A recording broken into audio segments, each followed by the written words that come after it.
Hey, it's Chris, Liege Games. This is going to be a little bit different list. And this list was actually, to be completely transparent here, a lot harder to rank 1 through 10 than a couple of the other lists I have done recently. And this is my most anticipated retail releases in 2022. So what this is not crowdfunding releases. This is not crowdfunding coming to retail, because I'm going to have that list out in the next week as well. This is games that are strictly coming to retail that have a huge impact. And again, if you know anything about my channel, I don't get a lot of things at retail, period. I trade for them, I pick them up in the secondary market, but I do not buy from retail. And I'll be, again, completely transparent here. Numbers 1 through 5 are all games that I am seriously considering picking up at retail. I don't like to pre-order, but it's been known to happen, once every several blue moons. So, and I'm not talking about the ice cream there. It's a Michigan thing. Look it up. Let's get right into it. I'm going to start with an honorable mention that is sort of, I think it's kind of widely available at retail now, but I don't think it really was widely at the end of 2021. So we'll just get right to that. This is Brian Boru, Osprey Games. Again, area majority card drafting game, but it's got a big twist. The twist being that it's trick taking at the same time. I love this because someone else is going to take this in a year or two and play on it and just do a better iteration of it, even though this is already widely thought of as a very good game by a lot of prominent people in the industry. There's nothing else out there that utilizes these mechanisms at all. Again, it kind of gives me the King is Dead vibe, and it's area control, area majority. So you're going to need 3 to 5 players. That's probably the biggest barrier. Win the trick, gain influence. Lose the trick, though, get an action that you might actually find more beneficial. It's going to cost you about $50 though at retail right now is what it's looking like. But man, there's nothing else out there like it. So as someone who likes trick taking but can't get it played well enough and is sort of back and forth on area control, somehow merging them, I think, could be the sum greater than the individual parts. So that's why it's sort of the honorable mention, because you can get it pretty widely available right now. So on to the actual list. Number 10. This is going to be probably the most controversial pick on here. Risk Shadow Forces, right? Risk. However, legacy risk. The thing that intrigues me most in the description, secret envelopes, never the same game twice. Also, squad level missions. That's weird. It's different, and it's very intriguing from that standpoint. Otherwise, there's not a whole lot of information whatsoever about it. And it's from Hasbro, so, it's a little bit of a toss-up, but this is the originator. This is the spawner of everything else, essentially, in the legacy side of things. So let's see if we can tie it all back to the beginning and see what they're offering now that everyone else has already done it. What else can they do to get us back in? Because for a lot of people, this was one of the games. I remember playing this in high school. And, on those nights, I hated it. Wasn't a big fan of it. We played Risk 2022 or whatever that was, which is weird. That's 2022, isn't that now? Or is it 2220? Nah, whatever. You know what I'm talking about, the futuristic one. But anyway, this is 10 years after the original. So, 10-year anniversary. Give me something special. Well, I didn't even plan it that way. Number 10. Boom. It's almost like I planned this thing out accordingly and don't just totally spitball it at the time of filming. Next up is Cryptid, Urban Legends. Now, I never really got into the original Cryptid, but all of a sudden you're going to give me a very well-regarded deduction type game, but you're going to give it a twist with a little bit of a fantasy, mythological creature-esque vibe with a 2-player count. Something I might be able to get played on the tabletop with my wife. Color me very interested now. Now, this one, I didn't even realize this, but this is also Osprey Games. So they're going to be on this list a couple times, apparently. Not planned. Again, background research. Good job, Liege Games. No Liege Trudamus in this video. Anyway, this is an asymmetric game of cat and mouse, if you will. One person is the scientist trying to capture the creature, the other is the creature just trying to escape and erase all presence of its presence in the world in the first place. See, I told you this is going really well. Maybe I'll refilm that part. Maybe I'll just leave it in for hilarity's sake. Anyway, again, as sort of a different spin on things, reminds me a little bit in a very obtuse way of Skulk Hollow, where you had sort of the giant creature and then the asymmetric little dudes climbing on him and attacking him and trying to bring him down, and one versus the other side. It reminds me a little bit of that, only more in a deductive way. So I'm intrigued to see what they can do with this, especially as someone who has no attachment to the original Cryptid. So we'll see what they can kind of put out here and how well it works at a 2-player count now instead. So at number 8, we're going to go back over to Plaid Hat Games. And this one, again, if the rest of this list wouldn't have been so strong, normally this would have been much, much higher because this strikes a lot of my general interests. Plaid Hat Games is very, very solid. Jerry Hawthorne is putting out another in the line of the lighter side, family-friendly, creature-esque dungeon crawls. This time, though, it's actually, and this is why it's more intriguing to me in this cooperative game, is that it is deck building with upgradable familiars and skills that go along with it. Mice and Mystics never really intrigued me. It seemed like a more obtuse version of D&D combined with a dungeon crawl that was still a little bit too advanced for kids to actually play, but not necessarily as engaging or interesting for adults. I mean, again, that's my own personal preference. I can probably completely wrong on my opinion there.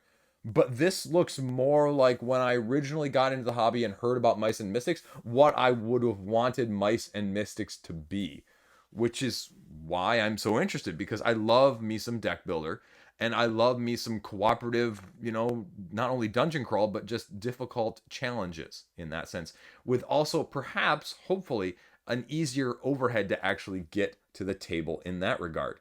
Again, I don't care about the miniatures. But they have gone also to the absolute one of the best innovations we've also seen recently in the board game scene, especially in the retail side of things, that Gloomhaven Jaws of the Lion really brought to more prominence, is this spiral bound book where it has maps all in it. So you're not having these horribly uninterchangeable cardboard situations, or even Cthulhu Death May Die. As much as I love that, it's just a bunch of junk to sometimes sort through, and sometimes it's nice not to have to do that. And the streamlinedness, again, I'm making up the words as I go here now tonight, that a book like that offers is great. Boom. That was one of the biggest boons of Gloomhaven Jaws of the Lion, right? Was that you could just flip and learn. Flip and learn. And now, when I get my Frosthaven, I will not be, I hope, completely and utterly overwhelmed by the actual mechanics of the game, because I've learned how to play the core gist of it from Jaws of the Lion.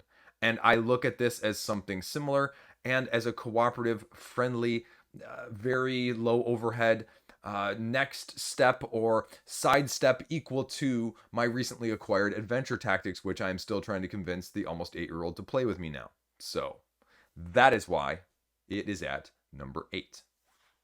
Number 7.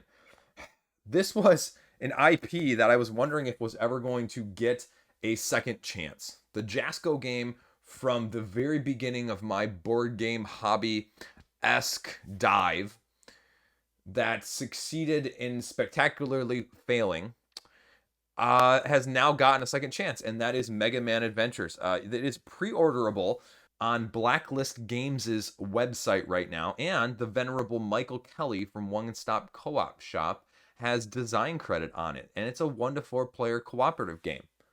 I believe that they actually have a either Tabletopia or Tabletop Simulator mod up that you can play as well from that standpoint. So it'll be interesting to see. There's only one review out there. There's very little comments. They sent a preview copy or an advanced release copy to Alex from Board Game Co. And otherwise, it just looks like, again, my type of game. I have a type on this channel, if you have not noticed. It's not tall, blonde, or brunette, or Asian, but it is cooperative and sometimes a difficult cooperative tabletop board game in the first place. I just prefer these games. They're easier for me to get played. My kids, especially as they are getting older, prefer to be on a team. So, again, as someone who has a little bit of nostalgia for this, not a ton, a little bit, to see this done in an easier form, hopefully, I'm hoping, again, maybe I'll leave that in, maybe I'll edit that out, that it really stays more true to form and is just, not making it too overly complex for what it needs to be. So there you go, number 7. Number 6, back to the Osprey games, Crescent Moon. Not only is this appealing visually, but it's appealing from a mechanical standpoint. A game where you have, over a span of 3 to 4 years, trying to, again, as a game that's not terribly up my normal ilk, area control, area majority, asymmetric powers of building your armies across the land. They even go as far to say radically asymmetric powers and abilities of the 5 different characters that you are offered with in the base game. The biggest challenge in this game, and I think there's one other out there like it, I forget the name of it, I'm completely blanking on it, can't remember the name of it whatsoever. Tried Googling it, tried Board Game Geeking it. You are a corporation and you are bluffing and negotiating against other players, but everyone says the best player count is 4 to 5. And now why am I bringing that up here? Because this is only a 4 to 5 player game. Therein lies the biggest barrier, not only for me, but I would say a lot of people out there on a regular basis as well, especially even before a freaking pandemic. I mean, the description of it is pretty massive in terms of the actual elements that you're going to be able to do. Deploying armies, mercenaries, fortifications, settlements, conquering, expanding, much more, unique abilities, actions, shaping the game. Again, objectives to fulfill uniquely to your own, unique actions that your characters are going to allow you to do, and game-changing special powers. Symbiotic relationships with allies, undermining rivals, and choosing your friends and enemies wisely in more of an almost diplomacy-esque game of power and politics. Intrigued yet? You should be. That's why it's number 6 on the list. Now, number 5 wouldn't even have been on my radar a month ago. However, after finally playing the hotness that is known as Imperium of the Dunes, I really like it. And I say that as a non-solo person because that's how I first learned it. And then I played it with the guys and we all liked it. And it plays relatively self-contained time limit. And it just does things, again, in a different way. And as a non-worker placement fan, it strikes okay with me. I say okay because I'm horrible at it. This is going to be another game like Space Base in my collection where we're going to see how long it takes me to win my first game. For history's note, it took me about 23 games-ish to win my first game of Space Base. Right? So, as this slowly makes its way to its retail side of things, it's going to be really interesting to see if I can resist the Siren's Call. An epic mode, then you've got dreadnoughts up in the sky in terms of ships, you've got 3 more houses, and you've got more technology. So more, I hopefully is more of a good thing, and not like Isle of Skye first expansion, more like Isle of Skye second expansion, if you know what I'm talking about, where the first one just made it too long and too complex and lost the nuance that made the elegance of Isle of Skye great in the first place, and the second one just gave it enough more of that boost so that if you're bored by the original somehow, I don't know how you could be, it gave you enough that you were no longer bored by it. And that is why it's number 5, baby. Because, again, the early reviews on it from those lucky few that are getting review copies and stuff is you don't play without it. So I like what I'm hearing already. Number 4, staying on the hotness. I am eventually going to pick this up. I am resisting Siren's Call after Siren's Call and Siren's Call of pre-ordering Ark Nova. But it's just getting too much attention. It speaks to me on a level that Terraforming Mars never has. And with the animal aesthetic, even if it is slightly more complex, I would like a very, very, very, speaking into the microphone, select few of these types of heavier games. And if, it's like those things, I think I could see myself playing this. I was just teaching myself how to play Imperium Legends earlier this afternoon, which is a whole another side rant there. But if I can handle things like that, I can handle something like this. Whether or not I choose to always want to do it is different than whether or not I can handle it. Those are two, things that we can talk about elsewise too. I mean, you're just building a zoo, right? Can't be that complex with all your 256 unique cards between animals and specimens and abilities and science equipment and everything you're going to need to sort of manipulate things. Oh, there's not too many. Oh, geez, that's a lot of stuff on the board. Oh, what did I get myself into? No, I'm going to do it. I'm going to do it, and it's eventually going to end up in my collection. I'll tell you right now, I will trade for it. I will buy it on the secondary market. This is one that eventually, like I said, these top 5 are more than likely going to end up in my collection at some point, maybe not even in 2022, maybe 2023 when some of the shine wears off of them. But especially these top 3 are going to be in my collection in 2022. It's just a matter of time. You'll see why I chuckled at that, because spoilers, they all deal with time. It's a dad pun. Again, I totally don't script this, and it's like I should script this, or maybe I should start scripting other people's. Do they pay for that? Probably not board game channels. Anyway, so there's enough info out there that everyone's raving about it, but again, enough people are detracting here and there that it's clearly not going to be for everybody. So by the sheer masses of pre-orders that are happening right now, because it is almost unavailable to pre-order online anywhere right now, anywhere, just like with Kickstarters like Root or Oath, where people think they're going to like it and don't actually know what it means until they actually try and play it. Stuff's going to end up on the secondary market, folks, and I am not paying double MSRP to ship it over from the far nether regions of the Eastern European front or on the scalpers in the US. So I'm going to wait, and I'm going to get it from that standpoint. Now, going back to my dad pun, number 3, Bullet Star. A little bit mixed on it. It's only at number 3 because, well, you'll understand what's 2 and number 1. But it's also 3 because it's a standalone expansion, and I always have a little bit of reservation with the standalone expansions, even if it is one of my favorite games to play, because you just get a whole bunch of extra stuff that you don't really need. But more bullet? No such thing as too much bullet in terms of the game. I have orange, I have hearts, and I'm gonna get some star, baby. Gonna get me some star. And I love it. My wife hates it. She won't play it with me. My game group, a couple of them really love it, and a couple of them are kind of meh on it.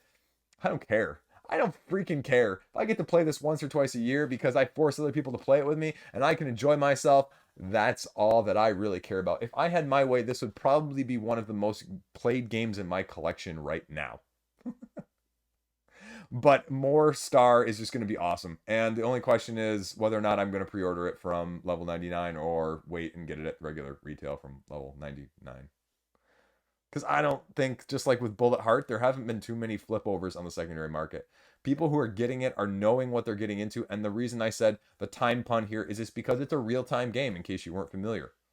I mean, you're just dropping these chips down the action rows when you draw them from your bag, using your limited amount of actions to manipulate them off the board and to shoot them back at your opponent so that they have extras when they're putting down in their next round. And if you can't, and one gets all the way to the bottom, he goes over here, it takes a heart point, a life point off, and if you're the last one standing, you win. There's a solo mode, there's a competitive mode, and there's a boss mode.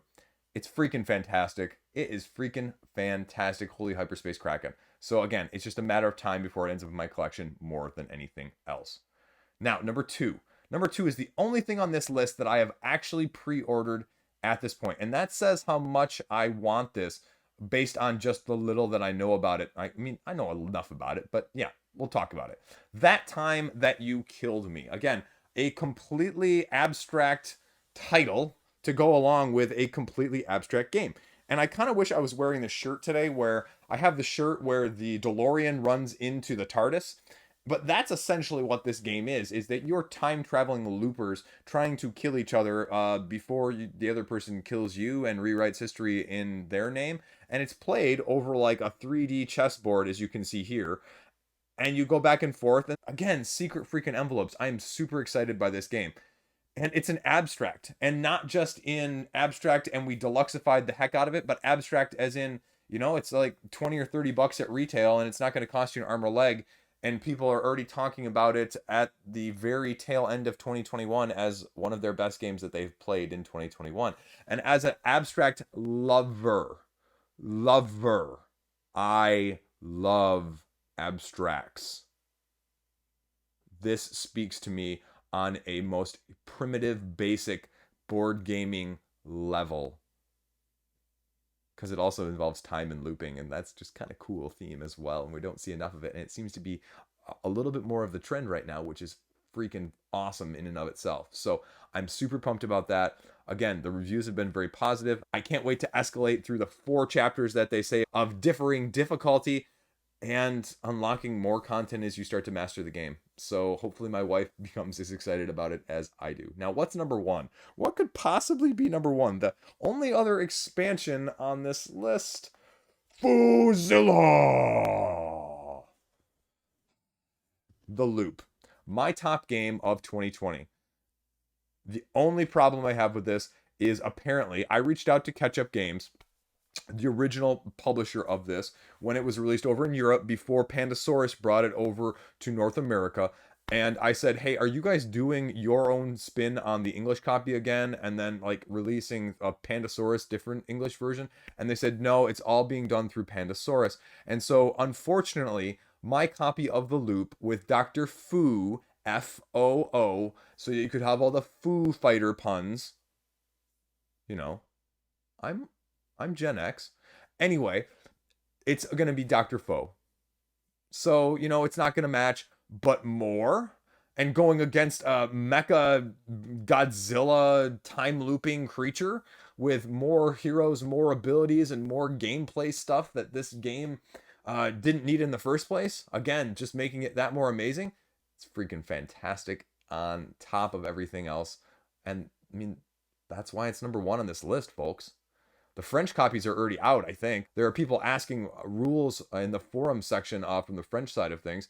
And if it was language independent, I'd probably already have the French copy in my collection. I would import that from Europe in a heartbeat. But it's not. So sometime in 2022, it'll be coming out. It will be ending up in my collection on shortly after the day of release. So there you go. My top 10 most excited for retail releases in 2022, at least as of right now. And until I replace them by obtaining them in my collection, and new things will slot into these slots accordingly.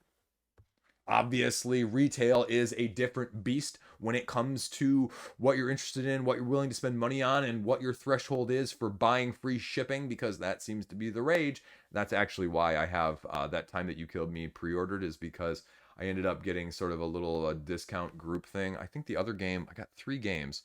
I think it was the Res Arcana second expansion, and a copy of the Japanese import that's being redone, rethemed Scout. So I think it's those 3 that I pre-ordered together, but I don't think one of those 3 isn't out yet. I can't remember if it's the Res Arcana, although I feel like I just saw someone recently post that. Maybe it's Scout, although I thought Scout was on the Board Game Geek shop, whatever that one is. You know, the 2 different ones, they've sort of named them different. Anyway, you know what I'm saying. That's it. What else are you excited from the retail side of things? I mean, obviously there are some very big names.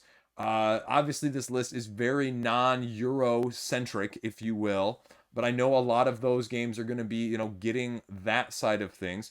And again, this is not things that are going to be coming from the crowdfunding side of things as a retail edition. So that list is going to be separately coming out hopefully in the next week or 2 as well, because I have a few on there that I am like I didn't back it on crowdfunding or Kickstarter, but boy howdy am I going to get that one or give that one a hard look at retail, because I didn't necessarily find the most reason to get it then. So again, let me know what you're interested in. How do these sound to you? Am I just totally out there and against the grain? Am I totally with the grain? A little bit of both in this video, I think. So I kind of like a little bit of both.